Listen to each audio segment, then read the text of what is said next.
Hello जी, नमस्कार दोस्तों। राजस्थान के सूजसी बुलेटिन के आज के इस अंक में आप सभी मित्रों का हार्दिक स्वागत, अभिनंदन, नमस्कार। जैसा कि आपको मालूम है, आज हम लोग बातचीत कर रहे हैं 28 मार्च 2025 28 मार्च 2025 के सूजसी बुलेटिन के बारे में, जो कि सूचना एवं जनसंपर्क विभाग द्वारा प्रकाशित किया जाता है। इसमें क्या है मुख्य खबरें और क्या है इस पर आधारित एमसीक्यू, उन सब पर बातचीत करेंगे। और आप देख लीजिएगा, राजस्थान में जितनी भी राजस्थान करंट अफेयर्स की क्लासेज है उसमें सबसे ज़्यादा सवाल आपको रोज़ प्रतिदिन में करा रहा हूँ। और साप्ताहिक करंट अफेयर्स की क्लास देखना ना भूलें। और राजस्थान दिवस के अवसर पर आप लोगों को मिलेगा मार्च महीने का संपूर्ण राजस्थान करंट अफेयर्स एक साथ। तो चलिए, नववर्ष की शुरुआत उस दिन होगी, तो उस दिन से कुछ आगाज़ आप लोगों के लिए करेंगे राजस्थान करंट अफेयर्स को लेकर। तो चलिए शुरू करते हैं आज की बातचीत। आज का पहला सवाल है कि भीलवाड़ा में राज्य स्तरीय विकास और सुशासन उत्सव जो है वो राजस्थान दिवस कार्यक्रमों की श्रृंखला में मनाया गया।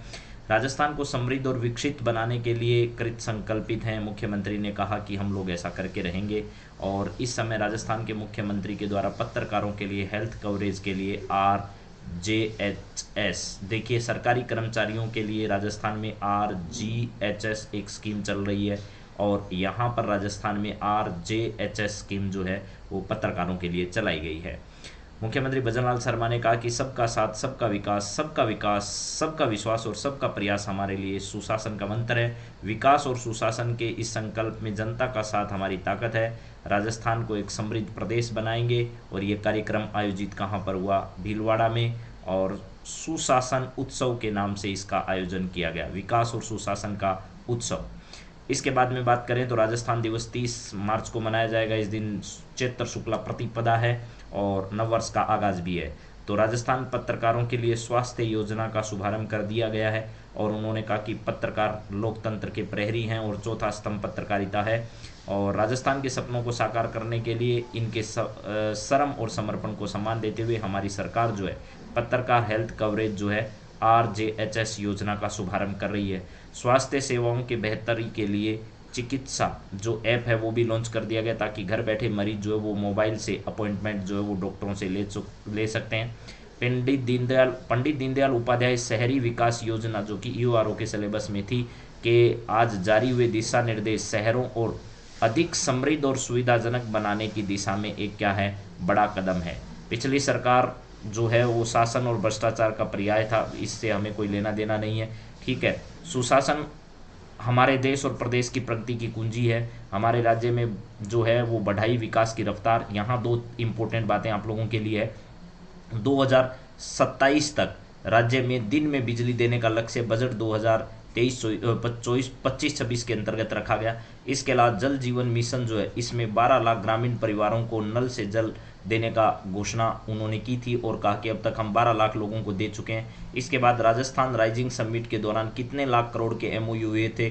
35 लाख। ये डाटा बहुत इंपॉर्टेंट, आपसे आगामी परीक्षाओं में जरूर पूछा जा सकता है। इसके अलावा राम जल सेतु लिंक परियोजना के बारे में हजारों बार बता दिया है। यमुना जल समझौते के बारे में बता दिया, हरियाणा सरकार के साथ राजस्थान सरकार का है। और 10,000 करोड़ रुपए के विकास कार्यों का शिलान्यास और लोकार्पण किया गया है। और राज्य स्तरीय विकास एवं सुशासन उत्सव हम लोग मनाने वाले हैं।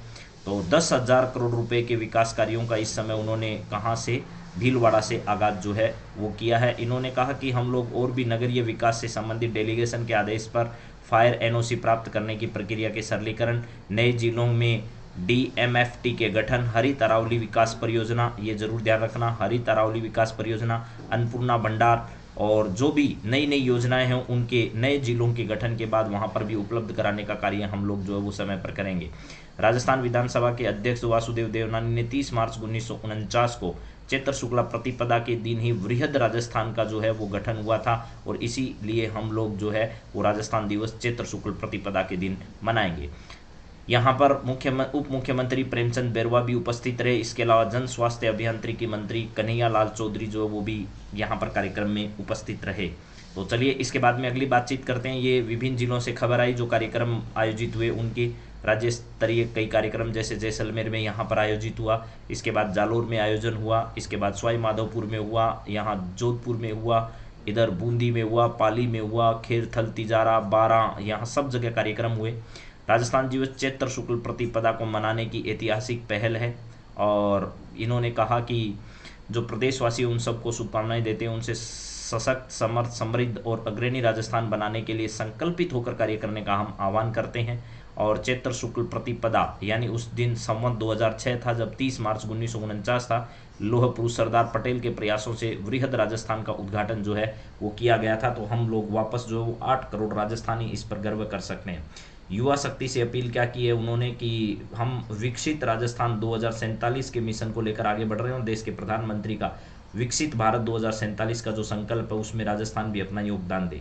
29 मार्च को क्या किया जाएगा भैया जी, 2000 युवाओं को रोजगार के अवसर दिए जाएंगे और रोजगार उत्सव का आयोजन जो है वो किया जाएगा। कहाँ पर? रोजगार कार्यालय जयपुर के अंदर जो है इसका आयोजन होगा। निर्माण, लॉजिस्टिक, बैंकिंग, सूचना प्रौद्योगिकी, सिक्योरिटी, कॉल सेंटर, बीमा आदि क्षेत्र में 30 निजी नियोजक इसमें जो हैं वो शामिल होने जा रहे हैं और 2000 युवाओं को इसमें क्या दिया जाएगा? रोजगार का अवसर। राजस्थान दिवस के अवसर पर प्रदेश भर में अधिकारियों और कर्मचारियों को प्रदेश की खुशहाली और समृद्धि के लिए समर्पित रहने की जो है वो क्या दिलाई? शपथ दिलाई। अधिकारी और कर्मचारी तो समर्पित रहते ही है अपने अपने क्षेत्र को लेकर के। तो चलिए इसके बाद में अगली बातचीत हम सवालों से शुरू करते हैं। जो बातें मैंने बताई हैं इसमें से क्या क्या सवाल आप लोगों के लिए बन सकते हैं, इसके इतर भी कोई सवाल अगर बन रहा है तो उस पर भी चर्चा करते हैं। और आप सबको भी राजस्थान दिवस की पहले ही मैं हार्दिक शुभकामनाएं दे देता हूं। तो चलिए अगली बात की ओर बढ़ते हैं। सबसे पहला सवाल है, राजस्थान दिवस कार्यक्रम श्रृंखला में राज्य स्तरीय विकास एवं सुशासन उत्सव का आयोजन 28 मार्च 2025 को कहां पर किया गया? तो आपको पता है पहला कार्यक्रम बाड़मेर के अंतर्गत हुआ, उसके बाद में बीकानेर में कार्यक्रम आयोजित हुआ, उसके बाद में भरतपुर में कार्यक्रम आयोजित हुआ। तो 25, 26 और 27, 25, 26 और 27, 28 तारीख को जो कार्यक्रम आयोजित हुआ वो कहाँ पर हुआ? भीलवाड़ा के अंतर्गत हुआ। भीलवाड़ा राजस्थान की औद्योगिक नगरी के तौर पर भी जानी जाती है और भीलवाड़ा जो है वो अब्रक नगरी जो है इसके रूप में भी जानी जाती होगी। तो यहाँ पर एकदम सही जवाब इसका क्या है? भीलवाड़ा है, जहाँ पर राज्य स्तरीय विकास एवं सुशासन उत्सव का आयोजन किया गया। राजस्थान में पत्रकारों के लिए कौन सी योजना अभी हाल ही में शुरू की गई है? कौन सी? स्वास्थ्य योजना जो है वो मान लीजिए आप लोग, ठीक है, स्वास्थ्य योजना जो है वो शुरू की गई है। तो पत्रकारों के लिए RJHHS इस नाम से योजना जो है वो संचालित की जा रही है, जिसका नाम है राजस्थान पत्रकार स्वास्थ्य योजना। राजस्थान पत्रकार स्वास्थ्य योजना जो है इसका आगाज राजस्थान में किया गया। पत्रकारों के राजस्थान को कहा गया है कि इन पत्रकारिता जो है वो तीसरा स्तंभ है, इसीलिए पत्रकारों के लिए ये योजना शुरू की गई है। 27 मार्च 2025 को भरतपुर में जो अंत्योदय कल्याण समारोह आयोजित किया गया था उसकी थीम क्या थी? तो मैंने ये बात तो पहले ही बता दी कि 27 मार्च 2025 को अंत्योदय कल्याण समारोह का आयोजन कहाँ पर हुआ था? तो भरतपुर में हुआ। लेकिन अंत्योदय कल्याण और कुशल राजस्थान, अंत्योदय विकास और विकसित राजस्थान, अंत्योदय खुशी और बढ़ता राजस्थान, अंत्योदय राजस्थान और विकसित राजस्थान। तो यहाँ पर इसका सही आंसर है अंत्योदय कल्याण और कुशल राजस्थान जो है, अंत्योदय कल्याण और कुशल राजस्थान इसकी क्या रखी गई थी? थीम रखी गई थी। ये आपको याद करना है।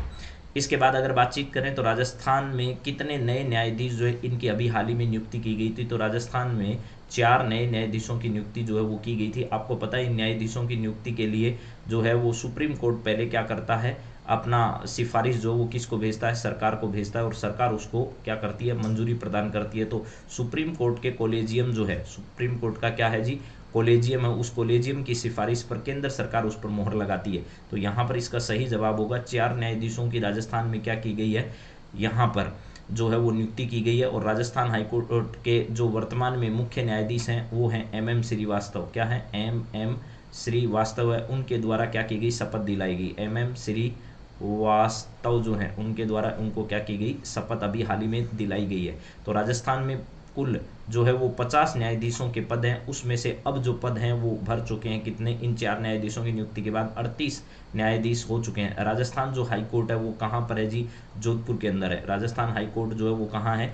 जोधपुर के अंदर है। और एक इसकी खंडपीठ जो है वो कहाँ पर है? जयपुर के अंदर है। तो इस बात को भी ध्यान रख लेना। चलिए सारी बात करते हैं। राजस्थान हाई कोर्ट में 4 नए न्यायाधीशों को शपथ किसके द्वारा दिलाई गई? तो राष्ट्रपति ने शपथ नहीं दिलाई, प्रधानमंत्री ने भी नहीं दिलाई, सुप्रीम कोर्ट के मुख्य न्यायाधीश ने भी नहीं दिलाई। तो मुख्य न्यायाधीश जो राजस्थान हाई कोर्ट के हैं, क्या है? राजस्थान हाई कोर्ट के जो मुख्य न्यायाधीश हैं MM श्रीवास्तव, उनके द्वारा क्या की गई? ये शपथ दिलाई गई। यहाँ पर शपथ ग्रहण समारोह कहाँ पर आयोजित हुआ? तो सीधी सी बात है हाई कोर्ट मुख्य पीठ जोधपुर के अंदर इसका समारोह जो वो आयोजित किया गया था। दिल्ली के अंदर अभी हाल ही में राजीविका के द्वारा एक क्या किया गया है? मेले का आयोजन किया गया है। 9 दिवसीय कार्यक्रम यहाँ पर आयोजित होगा। राजस्थान हाईकोर्ट में कुल कितने जजों के पद हैं? तो 50 पद राजस्थान में स्वीकृत हैं, आप सब लोग ये जानते हैं 50 पद स्वीकृत हैं, लेकिन इनमें से वर्तमान में हैं कितने? तो 38 पद अब फिल हो चुके हैं। नए नियुक्त न्यायाधीशों की नियुक्ति किस प्रक्रिया के तहत हुई है? तो लोक सेवा आयोग ने इसकी कोई नियुक्ति नहीं की है। राजस्थान सरकार के द्वारा नियुक्ति नहीं होती है, राज्यपाल के आदेश पर भी नियुक्ति नहीं होती है। सुप्रीम कोर्ट की अनुशंसा होती है और केंद्र सरकार उसका क्या करता है? नोटिफिकेशन जारी करता है। ठीक है। इसके बाद में राजस्थान में जो नए न्यायाधीश आने वाले हैं, 4 आए हैं, उन शपथ ग्रहण की गई, वो कौन कौन से हैं? तो यहाँ पर जो है वो मुकेश राजपुरोहित, सुनील बेनीवाल, आनंद शर्मा और संदीप शाह है। तो ये पहला ऑप्शन ही सही है, मुकेश राजपुरोहित, सुनील बेनीवाल और आनंद शर्मा और संदीप शाह। ये जो न्यायाधीश हैं ये कहाँ पर पहुँच गए हैं? ये जी पहुँच गए हैं राजस्थान हाईकोर्ट के अंदर। तो ऐसा आपको ध्यान रखना है, मुकेश, सुनील, आनंद, संदीप, यानी ये न्यायाधीश जो है वो राजस्थान हाईकोर्ट में न्यायाधीश बनकर आए हैं। यहाँ है शपथ ग्रहण समारोह का नोटिफिकेशन जो है वो किसके द्वारा जारी किया गया? मुख्यमंत्री कार्यालय के द्वारा नहीं जारी होता, गवर्नर सचिवालय के द्वारा जारी नहीं होता। शपथ ग्रहण का समारोह का नोटिस जो है वो कौन जारी करता है? यहाँ पर सवाल बड़ा शानदार रखा है मैंने। शपथ ग्रहण समारोह जो उसका नोटिस किसके द्वारा जारी किया गया? तो यहाँ पर रजिस्ट्रार प्रशासन या राजस्थान लोक सेवा आयोग से भी नहीं होता है, तो रजिस्ट्रार जो हैं प्रशासन शैलेंद्र व्यास जो हैं, इनके द्वारा अभी हाल ही में क्या किया गया है? इनका नोटिस जो वो शपथ का जारी किया गया है। ठीक है, तो इस बात को आपको ध्यान रखना है। आगे है नए न्यायाधीश किस कोटे से नियुक्त हुए हैं? किस कोटे से नियुक्त हुए हैं अभी हाल ही में? क्या वो न्यायिक सेवा का कोटा है उनके पास, या वकील का कोटा है, या प्रशासनिक कोटा है, या राज्यपाल कोटा है? तो ध्यान रखना ये वकील के कोटे से चारों जो है पहले यानी वकील थे, और वकील से सीधे क्या बन गए हैं जी? ये वकील से सीधे बन गए हैं न्यायाधीश। तो कोर्टों में आपको पता है, मैं ज़्यादा कुछ नहीं कहूँगा। अभी हाल ही में एक मुद्दा जो है वो चर्चा में है, और एक न्यायाधीश के घर पर इतनी बड़ी संख्या में जो है वो नोट बरामद हुए थे। उसके बाद सुप्रीम कोर्ट की जांच जो पीठ है वो उसकी जांच कर रही है। तो 11 सवाल मैंने रखे हैं, बड़े अच्छे सवाल हैं, आप लोगों को ज़रूर पसंद आएंगे। तो अगर मैं कितनी भी बड़ी क्लास ले लूँ, इसको भी 1 घंटे घुमाता रहूँ तो कोई मतलब की बात नहीं है, और मैंने सारी बातें अपनी रख दी है। अब परीक्षा में सवाल आएगा तो इसी के इर्द गिर्द कोई ना कोई सवाल पूछा जाएगा।